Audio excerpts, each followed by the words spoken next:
non lir kekonang surem sorotetan badang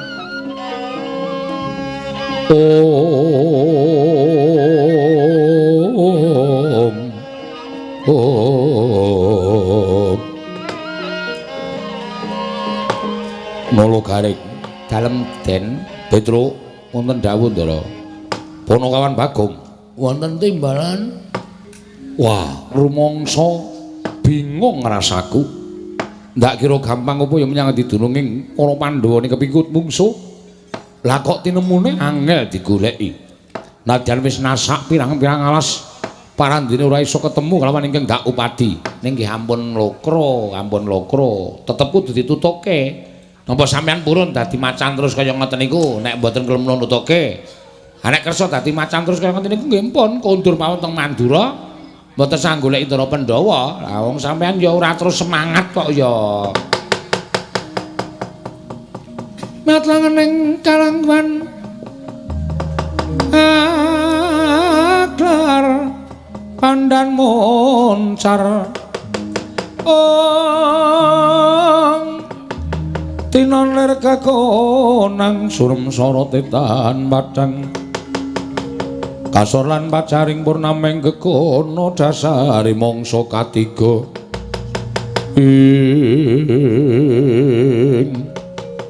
yen to pancen kaya mengkono ayo Nolo Garing Petro Bagong goleki meneh menyang endi papan jenenge para Pandhawa ngene iki mlebu teng pakunjaran monggo Gus kula derekaken monggo Den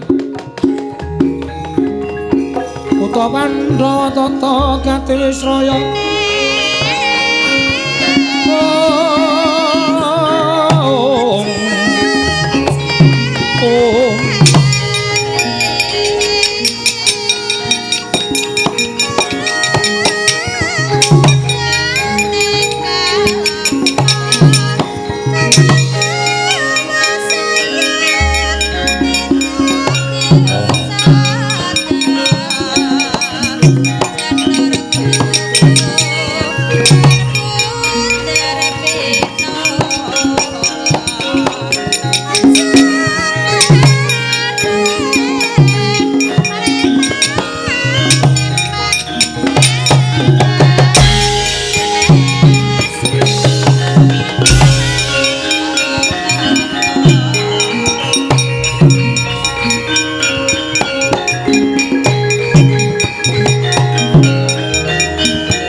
Semarika den prayitna semuriris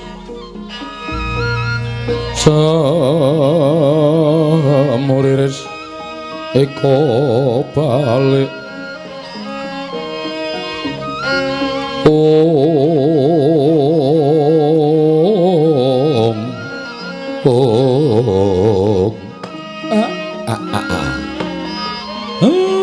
Bukulun kula ingkang sowan. Iya. Ismaya ulun wis mangerteni kita ing ngabiyantara ning ngarsa ulun bayana parigawe apa Semar. Lha niku namung badhe nanjihaken ing atasipun. Kula niku mung duwe sedya kepengin bangun desa. Lah kok dadi pacoban sing kula tampa kok malah mboten kanten-kantenan. Mboten namung tumanduk dhateng pun Semar nanging ngembet dhateng punden kula para Pandhawa. Semar yakti apa ingkang bakal kita leksanani ana ing Karang Kadempel tan bisa pisah kalawan para Pandhawa. Panakawan kuwi tetunggalan kelawan para Pandhawa. Mula kang sangka kuwi Semar, Pandhawa kudu wal saka bebaya ya mung kita kelawan Nata Ndrawati ingkang bisa ngrampungi bebaya ing tumanduk marang momongan kita para Pandhawa. Lamun kita bisa ngrampungi pacoban ingkang gawe sengsaraning para Pandhawa lumantar Nalindra Sabrang ingkang sowan ana ing ngarsa kita nalika ning padukan Karang Kadempel, yen kita bisa mangrurah satru murka wujuding Prabu Panggolan Jagat, yakti kita bakal ngerti sapa ta sejatine ingkang wis wani nggirigodha nglawan apa kang dadi gegayuhan kita Semar. Gunjang kancing langit kelap-lapaton liregen canging risang mawe gandrung. Lah lajeng anggen kula saged ngrampungaken kita aja pisah lawan Nata Ndrawati. Sabab Nata Ndrawati pujangganing Pandhawa, kita minangka dadi pamomonging Pandhawa. Loro-loro kudu manunggal dadi sawiji. Mara kita enggal mudhuna ning jagat golek ana Nata Ndrawati, sawise iku golek ana para Pandhawa nggone padha dibondo dening menungsa ingkang watak angkara budi candala Kesemar Badranaya. Kula nyuwun pamit Bukulun, sing ati-ati aja kaya bocah cilik.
Sinuwun Ndrawati, ya Kyai Semar.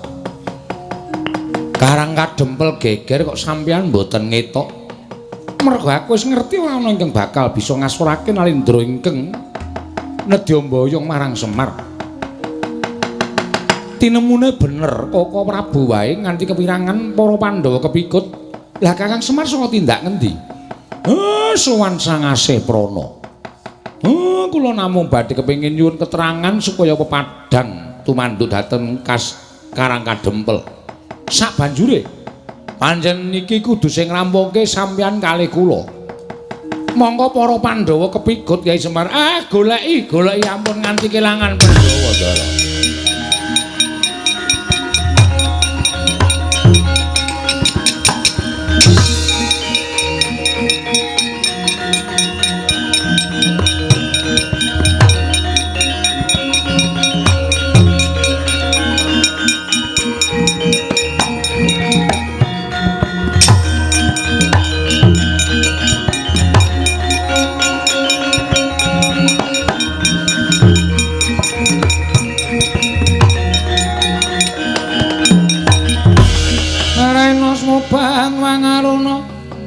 Katinetraning anggo rapo sadaning kukiloring kanigara saketer kene dunganing kunglir wuwu sing pene panca nalika semanten Pandhawa kinunjara madyaning wana ing Krendayana wujud pakunjaran panglimunan bila datan kasat mripat datan wonten ing ana wonten mburi papan dening para Pandhawa praptaning Sardula.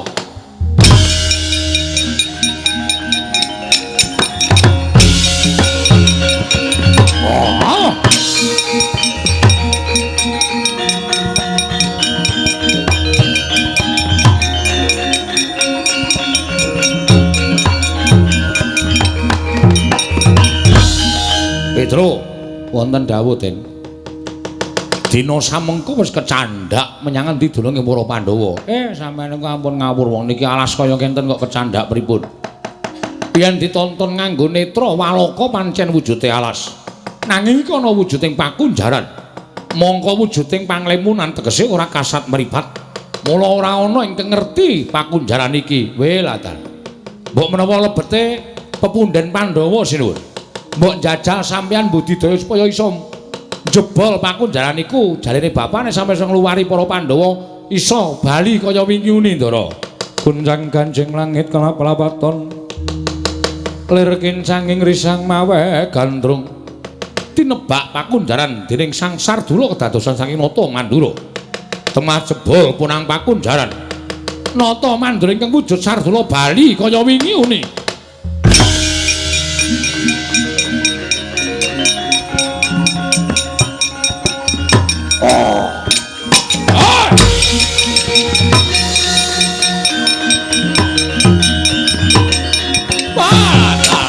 Waduh Yai.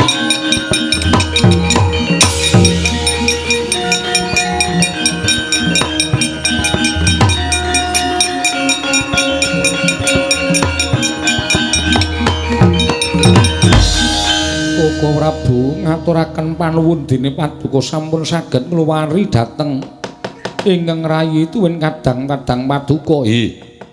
Anggen kula anggembudidaya supados saged kaleksanan kula menika ngluwari dhateng para Pandhawa. Menawi kula mboten saged ngluwari karan para Pandhawa, tangeh kula badhe wangsul kados wingi uni. Wah, Baladewa aku ngaturke panuwun. Ya, Werkudara padha-padha. Koko Prabu kula ngaturaken panuwun. Ya, Arjuna. Tiba padha-padha ora apa-apa ya. Nyatanipun Kakang ya wis iso bali wujud kaya Nata Mandura ingkang sadurunge.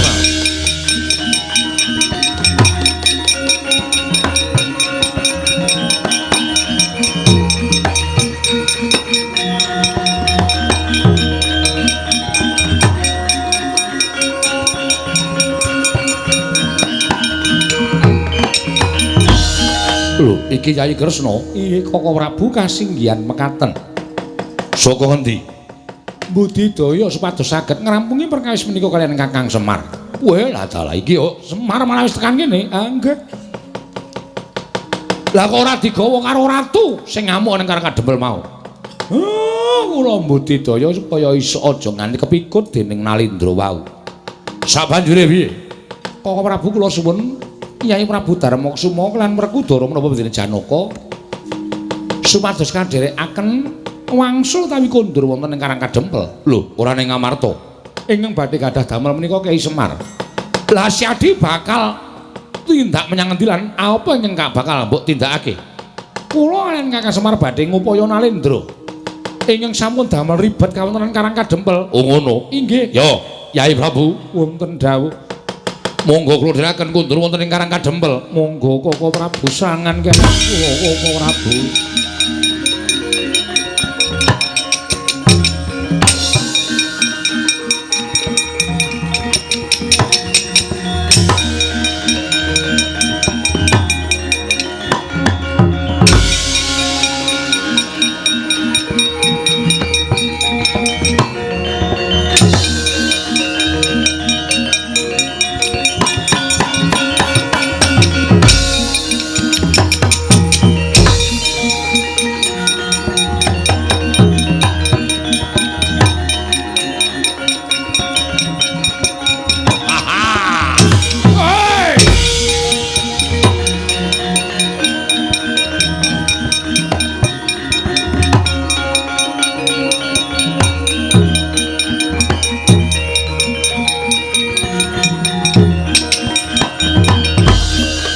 Kowe ra weruh Semar. Kondange kowe wong waskita, kondange kowe wong awas. Kondange kowe wong pinter nanging saknyatane jebul bawur paningalmu. Ora tamat kelawan kahanan ingkang saknyatane. Kowe ora ngerti sapa sejatine aku. Nggonku budidaya gawe sirnamu wis tak angkah pirang-pirang abad nanging ora tau kelakon. Dina samengko bakal kelakon penjaga kono bakal nyirnakake marang pamonging wong tanah Jawa. Kowe tekaning pati ora ana ingkang dadi pengayomaning para Pandhawa. Pandhawa wong Sukerta ingkang wis tak kunjara dadi panganing wadya balaku mati dening aku Semar kowe.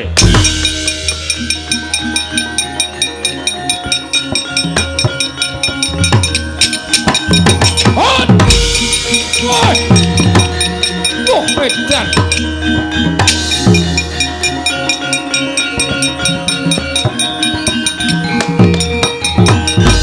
Wah, panus maning jajalan. Lah kok dadi diapusi ya? Semar arep tak pateni wujute sumping lombok abang cetha gawean. Amuk legane atiku. Ya!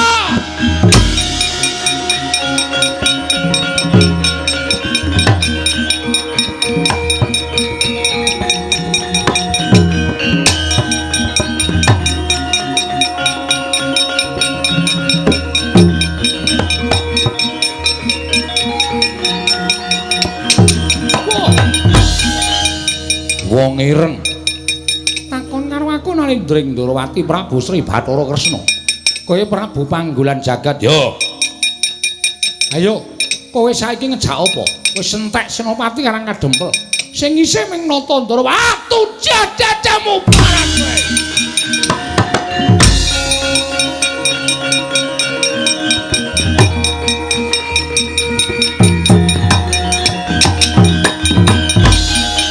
Manungsa ora tatanan nggugu arepe dhewe.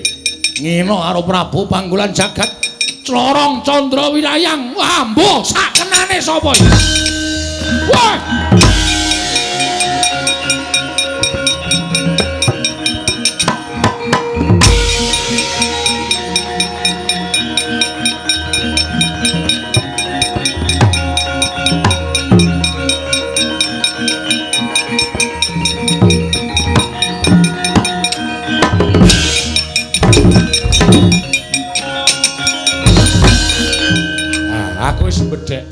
Ana panah kok iso ubah dhewe. Iso bangga dhewe. Kekuatane ngedapi-dapi. Arep ngopo? Iki nek ora tak cekeli kenceng panah iki sajae kaya arep ora gelem tak cekel. Ora iso. Ayo arep ngopo? Lho, lah kok dadi manahku dicana. Waduh. Wah, edan. Pusakaku digawa dening Semar. Iki pusakamu to? Yo. Candra Wirayang nyo tak balekke. Ayo. Waduh. Wah.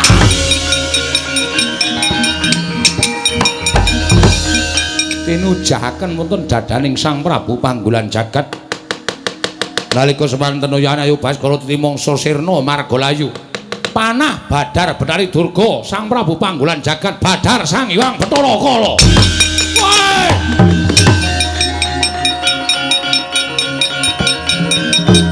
Atobat.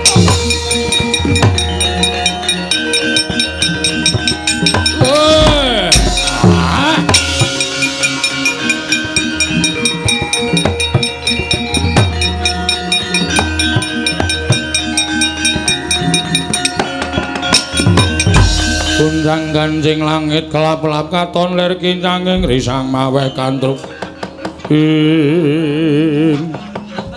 Tobat. Kakang Semar. Biyung piye iki lha kok dadi cabaring gawe. Sabar ya kala sabar. Tak tembung karo sing kawogan kala sing kawogan. Aku selak luwe. Iya aku ngerti. Durga iya Kakang Semar inggih. Ngopo kowe kok dadi panah barang? Dipun nangisi Bathara Kala pados kula pados tedha. Monggo nyatanipun menawi kula badhe mejahi para Pandhawa menika menawi Kyai Semar tasih sugeng menika mboten badhe kelampahan. Lah terus aku arep tok pateni. Sir kula kados mekaten supados kula gampilangipun mejahi para Pandhawa. Wah, tak kandhani ya Durga. Ora ana ala ingkang tumama ing becik. Lho? Dadi kowe nek arep mateni karo Semar tangeh kelakone. Apa Semar wae lak pangane kok sik kok kala kowe mangan aku mendem kowe. Ora bakal kowe kuat makan daginge Semar. Lagu terus piye? Betahe Durga jak bali. Jak bali. Kala kuwi jak mulih. Aja ngampyak-ampyak gawe patring pundhenku para Pandhawa. Kowe wani ganggu gawe para Pandhawa, ganggu gawe kawula Karang Kadempel, gedene ganggu gawe kawula negara Ngamarta. Konangan Semar malah dadi emput kowe engko. Inggih, ayo mulih. Wadya balamu jak mulih kabeh. Sing picak dijoroke. Tobat. Digandeng, sing lempo digendong, sing bisu dijawil. Wadya balamu ganggu gawe dulur-dulurku kali nangka kene aku mbala geni mungsuhe Semar. Nyuwun pamit ya, nyuwun pamit.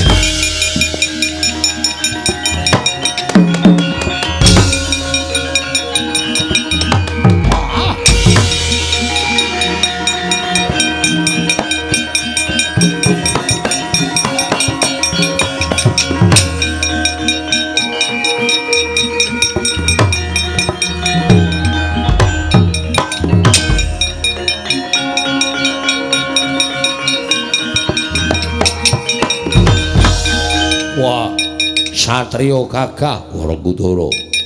Kowe sapa? Tumenggung Prawara Kendra. Ratu Gustiku lang tak kedhepake belani aku.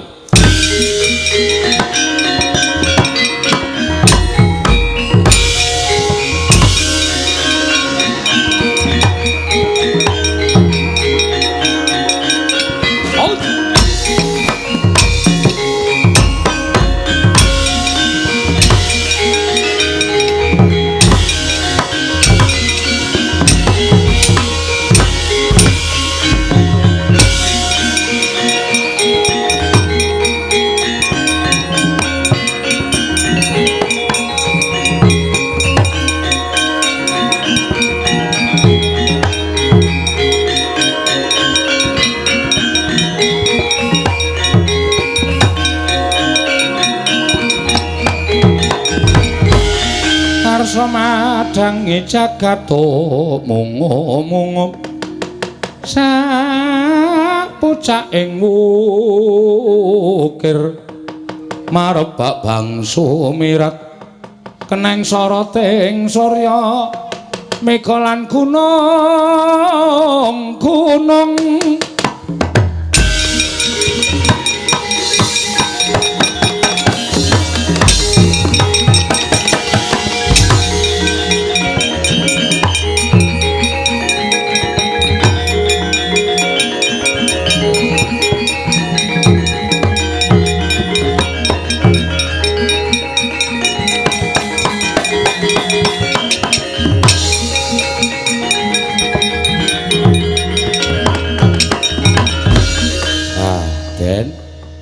sedaya pun ketingal padhang kutha rencana ing badhe angganggu gawe anggen kula mbangun desa sampun sumingkir awi tetunggalan manunggal Naya Narapraja Nayaka kan para kawula sengkut gumregut mbangun desa Karang Kadempel supados langkung rukun langkung manunggal mboten sagedipun pisahaken mawi menapa kemawon tentrem ayem nirbaya nirwikara durga mendhak kala sirna lan tansah nampi barokahing Wang Mahanasa ya Semar purnaning gati sura sudrajane ingkang retsa brasta tekamping ulah Darmastuti rahayung sami makarya rahayung samya pinanggih Ndara